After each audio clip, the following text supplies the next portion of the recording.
우리 일상에서도 좀 그렇잖아요. 뭔가 중독이 되고 원하는 마음이 커지다 보면 욕심이라는 게 생기기 때문에 최근에 이 책 읽었습니다. 천재인가? 미치광이인가? 도파민형 인간. 여러분들은 도파민 하면 어떤 단어가 먼저 떠오르시나요? 저는 부정적인 이미지가 사실 먼저 떠오르는 것 같아요. 쇼폼이나 유튜브를 많이 보기 때문에 더한 자극을 찾는다. 그리고 그 자극의 중심엔 도파민이라는 게 있다. 저 역시 영상을 소비하는 사람이고 영상을 많이 보는 사람 중에 하나이기 때문에 이 도파민에 대한 관심이 많이 있었고 또 이 책이 있더라고요. 그래서 이 책을 보고 우리 몇 가지 이야기를 해보면 좋을 것 같습니다. 124페이지를 보면 도파민이 부족하면 의지도 따라서 약해진다 라는 문장이 있습니다. 뭔가를 하기 위해서는 이 실행을 해야 되고 이 실행할 수 있는 힘을 실행력이라고 부르잖아요. 의지가 필요한데 이 책에서는 이 의지가 도파민이라고 이야기를 하고 있습니다. 그래서 우리가 생각하고 있던 부정적인 이미지, 도파민이라는 이것을 활용만 할 수 있다면 의지력이 커지고 뭔가를 실행할 수 있는데 큰 힘이 될 수 있지 않을까라는 생각을 했습니다. 다음으로 137페이지 보면 도파민은 과정에는 관심이 없다. 어떻게든 원하는 것이 수중에 들어온다면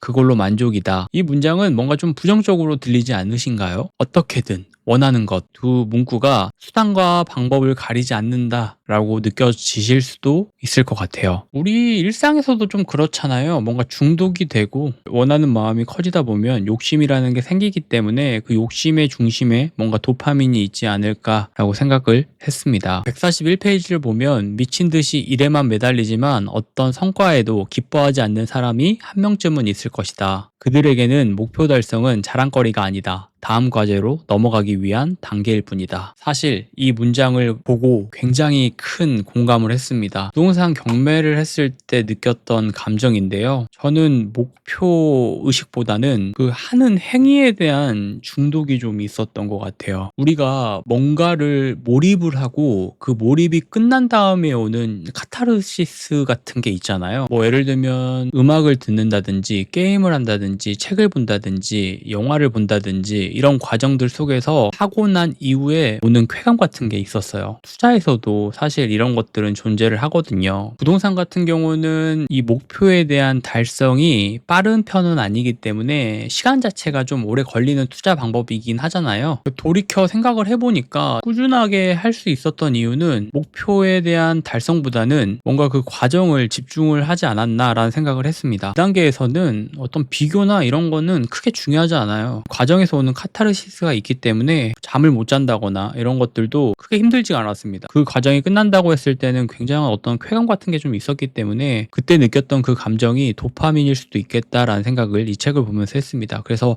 저는 이 문장을 보면서 공감을 많이 했어요. 러닝을 하다 보면 그 러너스 하이 그 단어가 있잖아요. 맞는지는 모르겠지만 그거랑 굉장히 비슷하지 않나라는 생각을 합니다. 러닝을 하면서 느끼는 것도 도파민의 하나의 일종일 수도 있겠다라는 생각을 했습니다. 자, 그리고 167페이지를 보면 한번 절망해본 사람들이 다음번 도전을 더 쉽게 포기했다는 사실을 통해 유혹을 참는 데에는 정신적 에너지 소모가 따른다는 것을 확인할 수 있다. 나이가 들고 경험이 좀 쌓이다 보면 쉽게 포기하려고 하는 것들이 많이 생겨요. 제가 영업회사를 다닌 적이 있는데 그 영업회사를 보면 나이가 많으신 분들이 신입들한테 밀리는 경우가 굉장히 많습니다. 나이가 많으신 분들은 어떤 자기들만의 룰이 있어요. 그리고 영업을 하실 때 이 사람은 내 사례나 경험에 의해서 되지 않을 것 같아 라고 생각하시는 분들이 있는데 신입분들은 정반대죠. 안 될 것 같은 경우도 경험이 없다 보니까 계속 할 수 있게 되는 거예요. 그렇게 계속 두드리다 보면 안 열릴 것 같던 문도 열리고 영업에 성공하는 경우들이 굉장히 많죠. 또 그런 과정들 속에서 경험이 있고 경력이 있으신 분들은 큰 현타를 느끼시고 직장을 그만두시기도 합니다. 신입분들은 그 과정에 대한 도파민이 폭발을 했기 때문에 계속 이거를 유지를 하려고 해요. 그럼 누가 제일 돈을 많이 벌까요? 영업을 잘하는 사람이 돈을 벌까요? 아닙니다. 이 영업 회사를 운영하는 사장님이 돈을 많이 법니다. 사장은 직원을 레버리지를 쓰는 사람이잖아요. 그 레버리지를 쓰는 과정들 속에서 시스템을 만들고 약간의 도파민들을 계속 충전을 시켜주는 거죠. 그럼 이 직원분들은 도파민에 중독이 돼서 더한 명성과 돈을 벌려고 노력을 하겠죠. 뭔가 좀 씁쓸하지만